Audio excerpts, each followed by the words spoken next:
نہیں ہے. اس کمرے کے اندر اس نے اپنی بچی کا گلا دبایا.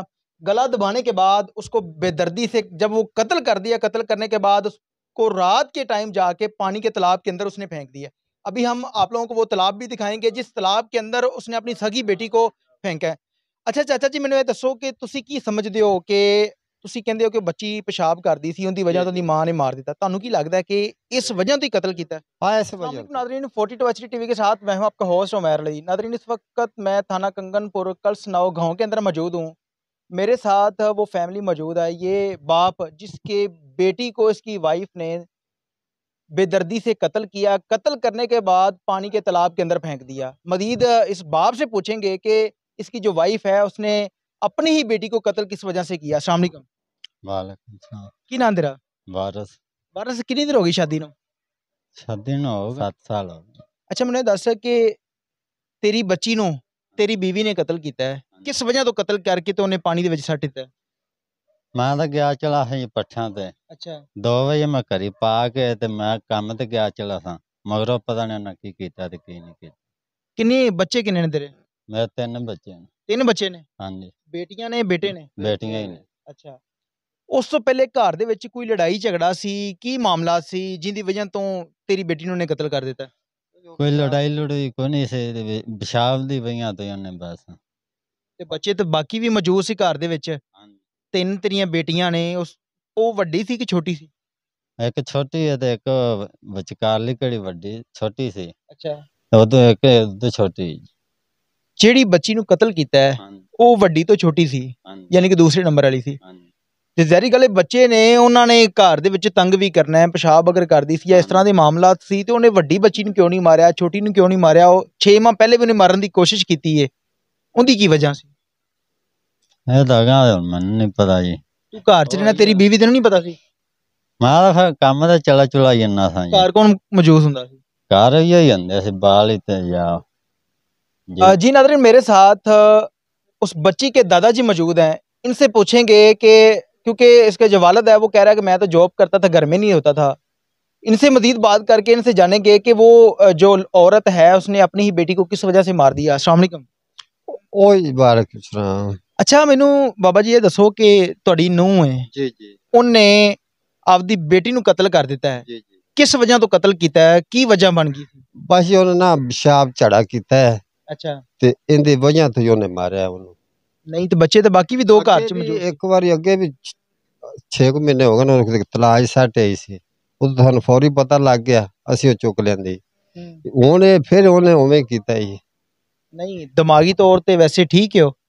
दिमाग ठीक है? बिल्कुल ਠੀਕ ਹੈ ਜੀ ਹੁੰਦਾ। बिल्कुल सही है, हाँ, किसी सही है, किस्म का सही कोई है। मसला मसाइल नहीं? ਨਹੀਂ ਜੀ ਨਹੀਂ। ਤੇ ਫਿਰ ਕੌਣ ਹੈ ਇਸ ਤਰ੍ਹਾਂ ਆਪਣੀ ਔਲਾਦ ਨਾਲ? ਔਲਾਦ ਇਨਸਾਨ ਨੂੰ, ਮਾਂ ਪਿਓ ਨੂੰ ਸਾਰੀਆਂ ਚੀਜ਼ਾਂ ਨਾਲੋਂ ਅਜ਼ੀਜ਼ ਹੁੰਦੀ ਹੈ, ਪਿਆਰੀ ਹੁੰਦੀ ਹੈ, ਤੇ ਫਿਰ ਉਹ ਕਿਹੜੀ ਐਸੀ ਮਾਂ ਸੀ ਜਿੰਦੀ ਵਜ੍ਹਾ, ਕਿਹੜੀ ਐਸੀ ਕੋਈ ਨੌਬਤ ਆ ਗਈ ਸੀ, ਕਿਹੜੀ ਐਸੀ ਗੱਲ ਹੋ ਗਈ ਸੀ ਜਿੰਦੀ ਵਜ੍ਹਾ ਤੋਂ ਉਹਨੇ ਆਪਣੀ ਬੱਚੀ ਨੂੰ ਗਲਾ ਘੁੱਟ ਕੇ ਮਾਰ ਕੇ ਤੇ ਉਹਨੇ ਪਾਣੀ ਸੁੱਟ ਦਿੱਤਾ? ਅੱਜ ਉਹ ਬਾਹਰ ਹੀ ਹੁੰਦੇ ਪੈਂਦੀ ਸੀ ਜੀ। ਕੀ ਵਜ੍ਹਾ ਤੁਸੀਂ ਸਮਝਦੇ ਹੋ? ਭਾਈ ਉਹ ਪਿਸ਼ਾਬ ਸ਼ੂ ਕਰਦੀ ਸੀ, ਇਸ ਵਜ੍ਹਾ ਤੋਂ ਦੂਜੀ ਵੱਡੀ ਬੱਚੀ ਉਂਝ ਵਾਵਾ ਸੀ ਇਹਦੇ ਤਰ੍ਹਾਂ ਸੀ, ਉਹਦੇ ਤਰ੍ਹਾਂ। ਤੇ ਕਿਹੜੀ ਨਿੱਕੀ ਉਹ ਤਾਂ ਹੋਈ ਜੋ ਅਜੇ ਦੁੱਧ ਪੀਂਦੀ ਸੀ, ਤੇ ਉਹ ਮੇਰੇ ਕੋਲ ਹੀ ਰਹਿੰਦੀ ਸੀ, ਨਿੱਕੀ ਵੀ। 6 ਮਹੀਨੇ ਜਦੋਂ ਪਹਿਲੇ ਉਸ ਬੱਚੀ ਨੂੰ ਉਹਨੇ ਮਾਰਨ ਦੀ ਕੋਸ਼ਿਸ਼ ਕੀਤੀ ਸੀ, ਜੀ। ਉਸ ਤੋਂ ਬਾਅਦ ਸੁਣਨ ਚ ਇਹ ਵੀ ਆਇਆ ਕਿ ਤੁਸੀਂ ਬੱਚੀ ਨੂੰ ਆਪਣੇ ਘਰ ਲੈ ਗਏ ਸੱਜੇ? ਹਾਂਜੀ ਸੱਚ? ਹਾਂਜੀ ਜਦੋਂ ਉਹਨੇ ਮਾਰਨ ਦੀ ਕੋਸ਼ਿਸ਼ ਕੀਤੀ ਸੀ ਉਦੋਂ ਤੁਸੀਂ ਕੋਈ ਐਕਸ਼ਨ ਨਹੀਂ ਲਿਆ ਉਹਦੇ ਤੇ? ਜ਼ਹਿਰੀ ਗੱਲ ਹੈ, ਉਹਨੇ ਬੱਚੀ ਇਹ ਸਮਝਾਉਂਦੇ ਰਹੇ ਵੀ ਪੁੱਤਰ ਇਹਨੂੰ ਤੇਰੀ ਬੇਟੀ ਹੈ, ਤੈਨੂੰ ਕਿਉਂ ਦਬਾ ਨਹੀਂ ਹੁੰਦੀ? ਫਿਰ ਉਹ ਆਂਦੇ ਸੀ ਵੀ ਇਹ ਮੈਂ ਤੈਨੂੰ ਐਵੇਂ ਹੀ ਕਰਨਾ ਹੈ। ਇਹ ਵੀ ਪਿਸ਼ਾਬ ਬੜਾ ਕਰਦੀ, ਪਾਣੀ ਨਹੀਂ ਜੀ ਦਿੰਦੀ ਸੀ ਉਹਨੂੰ। ਆ ਜੰਗਲ ਜੁੰਗਲ ਕਰ ਦੇਣਾ, ਉਹ ਕਦੇ ਨੇ ਵਾਰਸ ਨੇ ਧੋ ਦੇਣਾ, ਉਹਨੇ ਉਹ ਹੱਥ ਨਹੀਂ ਲਾਉਂਦੀ ਸੀ ਉਹਨੂੰ।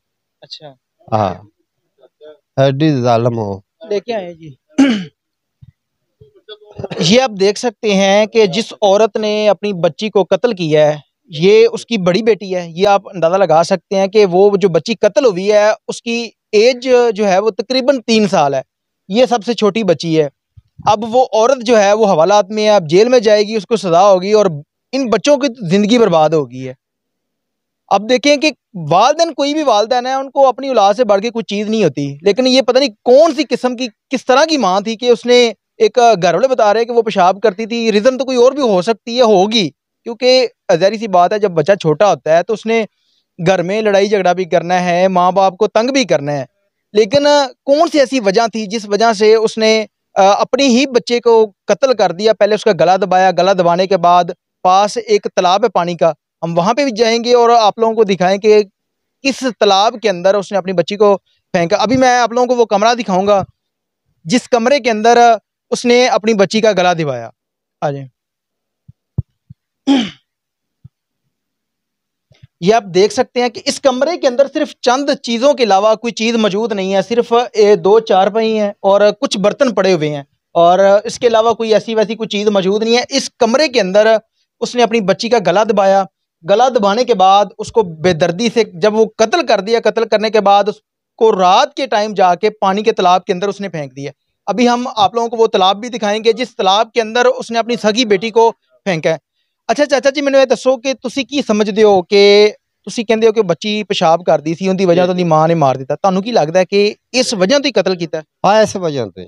ਕੋਈ ਹੋਰ ਵਜ੍ਹਾ ਤਾਂ ਨਹੀਂ? ਨਹੀਂ ਹੋਰ ਕੋਈ ਨਹੀਂ ਵਜ੍ਹਾ ਹੋਰ ਕੋਈ ਨਹੀਂ। ਜ਼ਾਹਰੀ ਗੱਲ ਹੈ ਤੁਹਾਡੇ ਵੀ ਬੱਚੇ ਸੀ, ਤੁਸੀਂ ਵੀ ਪਾਲੇ ਨੇ, ਸਾਂਭੇ ਨੇ। ਤੁਹਾਡੀ ਜਿਹੜੀ ਬੀਵੀ ਸੀ ਉਹਨੇ ਕਦੀ ਵੀ ਇਸ ਤਰ੍ਹਾਂ ਤੁਹਾਡੇ ਨਾਲ ਸ਼ਿਕਾਇਤ ਕੀਤੀ ਕਿ ਬੱਚੇ ਤੰਗ ਕਰਦੇ ਨੇ? ਇਹ ਗੱਲ ਵੈਸੇ ਇੱਕ ਇਨਸਾਨ ਦੀ ਅਕਲ ਜਿਹੜੀ ਹੈ ਨਾ ਉਹ ਇਸ ਗੱਲ ਨੂੰ ਤਸਲੀਮ ਨਹੀਂ ਕਰਦੀ ਕਿ ਇੱਕ ਸਿਰਫ ਇਸ ਗੱਲ ਤੋਂ ਬੱਚੀ ਨੂੰ ਕਤਲ ਕਰ ਦਿੱਤਾ ਗਿਆ। ਹਾਂ ਇਸੇ ਗੱਲ ਤੋਂ। ਇਸ ਤੋਂ ਇਲਾਵਾ ਕੋਈ ਹੋਰ ਗੱਲ ਨਹੀਂ ਹੋਰ ਕੋਈ ਗੱਲ ਨਹੀਂ। ਲੋਕ ਤੇ ਔਲਾਦ ਵਾਸਤੇ ਤਰਸਦੇ ਨੇ ਜਿਨ੍ਹਾਂ ਕੋਲ ਔਲਾਦ ਨਹੀਂ ਹੈਗੀ। ਅੱਲਾਹ ਤਾਲਾ ਨੇ 3 ਬੇਟੀਆਂ ਦਿੱਤੀਆਂ ਨੇ, ਲੇਕਿਨ ਇਹ ਕਿਹੜੀ ਮਾਂ ਸੀ ਜਿਹਨੇ ਆਪਣੀ ਬੇਟੀ ਨੂੰ ਹੀ ਕਤਲ ਕਰ ਦਿੱਤਾ? ਕੀ ਕਹਿਣਾ ਚਾਹੋਗੇ ਤੁਸੀਂ ਉਹਦੇ ਵਾਸਤੇ? ਬਾਜੀ ਉਹਨੂੰ ਇਹ ਵੀ ਹੁਣ ਸਜ਼ਾ ਹੀ ਹੋਣੀ ਚਾਹੀਦੀ। ਕੀ ਸਜ਼ਾ ਹੋਣੀ ਚਾਹੀਦੀ ਤੁਹਾਡੇ ਨਜ਼ਦੀਕ, ਤੁਹਾਡੀ ਸੋਚ ਦੇ ਨਜ਼ਦੀਕ ਉਹਨੂੰ ਕੀ ਸਜ਼ਾ ਹੋਣੀ ਚਾਹੀਦੀ? ਅਸੀਂ ਤਾਂ ਜੀ ਉਹਨੂੰ ਵੇਖਣ ਤੇ ਵੀ ਨਹੀਂ ਰਾਜੀ। ਵੇਖਣ ਦੇ ਵੀ ਨਹੀਂ ਰਾਜੀ? ਹਾਂ ਸਾਡੀ ਪਰ ਉਹ ਕਿਤੇ ਮਰਜ਼ੀ ਮਗਰੋਂ ਲੈ ਜਾਵੇ, ਮਰ ਜਾਵੇ। ٹھیک ہے جی ناظرین، آپ نے اس کے شوہر کی بھی بات سنی۔ یہ 2 بچیاں اس کی موجود ہیں، بیٹا کوئی نہیں تھا، 3 بیٹیاں تھیں، ایک تو اس نے مار دی، یہ 2 بیٹیاں ہیں۔ اب ان کی بیچاروں کی زندگی کس طرح سے گزرے گی، ان کو کون سنبھالے گا، کوئی پتہ نہیں ہے۔ وارث کے والد صاحب میرے ساتھ موجود ہیں، اہل محلہ بھی موجود ہیں۔